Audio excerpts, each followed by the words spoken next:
उनको अपना बाप बनाते हो, ऊपर झूठी खबरें लगाते हो, तुम्हें शर्म नहीं आती? हमने हमेशा दारू की इज्जत की, हमने हमेशा पाकिस्तान की सालवियत की बात की, लेकिन आज आईएसआई का एक ब्रिगेडियर भाई यहां पे बैठ के प्लान करके पाकिस्तान के अंदर से 9 मई की तरह का सामिया बनाने के लिए गुंडे लेके आए, उनको असला दे, उनको असला दे और नाते कश्मीरियों के ऊपर वो फायरिंग कराए। तो ब्रिगेडियर भाई, जो तुम आईएसआई का टैग लेके मजे कर रहे हो, हम पूरे अदारे को, फौज को कभी टारगेट नहीं करेंगे। हर इदारे के अंदर इस जैसे गंदे मरदूद लोग मौजूद होते हैं।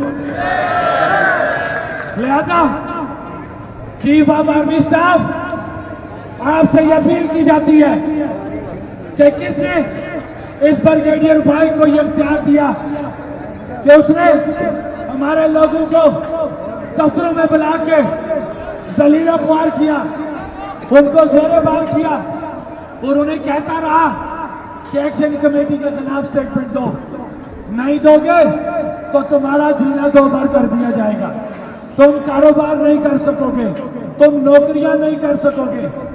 क्या हमारे इदारों का यही काम है? नहीं, हमारे इदारों का काम बॉर्डर्स पे जाके डिफेंस करना है। आप ये बात बताएं, क्या आईएसआई का ये काम था कि उसका ब्रिगेडियर दलालों को सामने रख के, सहूलतकारों को सामने रख के, और ये यहाँ की बेगैरत इंतजामिया, बेगैरत वो पुलिस वाले, वो अफीसरान जो उसके आगे नहीं बोले, और सब उसके आगे जिस तरीके से वो इनको ऑर्डर देता रहा, उन्होंने इन दलालों को साथ रख के आज नाते लोगों के ऊपर फायरिंग करवाई। कहां पे अदालत, कहां पे अदलिया? क्या ये कानून गरीब के लिए नहीं चलेगा? इस तरीके से नहीं होने देंगे रियासत के अंदर इस तरह दौरा में। आज हमारी पुरअमन एहतजाज, पुरअमन तहरीक है जो पूरी दुनिया ने देखी है, अपने बुनियादी हकूक की खातिर वो तहरीक है। तो मैं ये पूछना चाहता हूं चीफ ऑफ आर्मी स्टाफ आपसे, वज़ीर आज़म पाकिस्तान आपसे, कि कौन सा हमने जुर्म कर दिया, हम कश्मीरियों ने कौन सा इतना जुर्म कर दिया कि वहां पे तो मकबूजा कश्मीर के अंदर एक काफिर हमारे कश्मीरियों को मार रहा है। तो तुम्हारे पास क्या इसका जवाब है कि आजाद कश्मीर के अंदर हमारे मुसलमान इदारों के लोग दफ्तरों में बैठ के अपने आलाकारों को साथ रखते हुए, इंतजामिया और पुलिस की सपोर्ट देते हुए नाते मुसलमान कश्मीरियों के ऊपर फायरिंग करवा रहे हैं? फिर तुमसे ये सवाल तो बनता है कि उस काफिर में और तुम में क्या फर्क बाकी रहा? एक मिनट, तुम किस आजाद रियासत की बात कर रहे हो? ये आजाद रियासत है कि जिसके अंदर अपना हक मांगो तो तुम्हें गोलियां मारी जाती है। तो तुम किस तरीके से उस काफिर को दुनिया के अंदर ये कहते हो कि वो जालिम है? वो जालिम है इसलिए कि वो काफिर और मुसलमान की जंग है। तुम ये बताओ कि अगर तुम मुसलमान हो तो तुमने अपने नाते मुसलमानों को बुनियादी हकूक मांगने के ऊपर गोलियां क्यों मारी? तुम्हें इसका जवाब देना पड़ेगा। मैं भी राजा सोहेब की बात करूंगा, मरना सबने है, मैं भी मर जाऊंगा, लेकिन बेगैरती की मौत नहीं मरूंगा इंशाअल्लाह।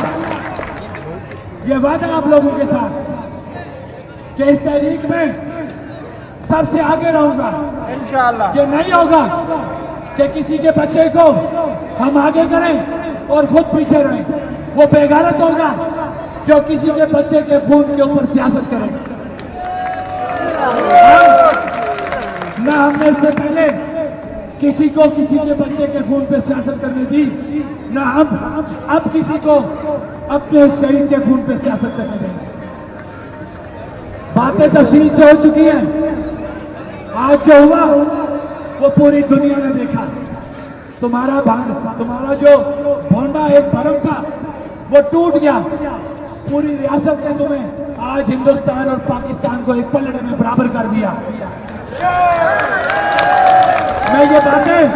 मैंने जिंदगी में ये बातें नहीं की, लेकिन जब आज मैंने देखा कि ISI का ब्रिगेडियर फाइक जानबूझ के अपनी ज़हनी तस्कीन की खातिर कश्मीरियों को मारने की बातें कर रहा है, दफ्तरों में बना के हमारे जो कुत्ते यहाँ पे हैं, जो सहूलतकार हैं, उनको पैसे दे के असला दे के आज उसने हमारे कश्मीरियों पे गोलियां चलवाई।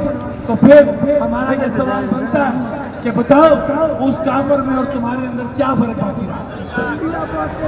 मैं खास तौर पे अपने ओवरसीज भाइयों से ये मुतालबा करता हूं कि इससे आगे और कोई बड़ी इंतहा नहीं है कि आज साबित हो गया कि आज पाकिस्तान के इदारों ने आज 90 कश्मीरियों के ऊपर गोलियां बरसाई।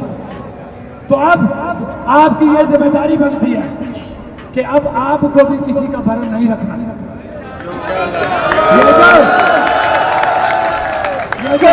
तेरे जानसार आप क्या कर रहे हो उधर के पीछे उधर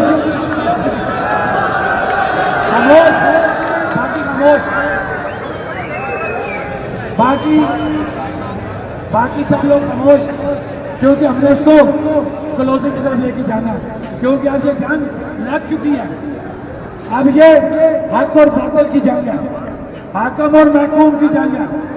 हमने कभी आज भी बहैसियत अदारा हम पाक फौज को बुरा नहीं कहेंगे, ये बात ध्यान में रखें। हम बहैसियत अदारा पाक फौज को कभी बुरा नहीं कह सकते, लेकिन उसके अंदर अगर कोई गंदी मछली मौजूद है, ब्रिगेडियर हम उसका जरूर करेंगे। ये नहीं हो सकता कि वो पूरी पाक फौज को डैमेज करे।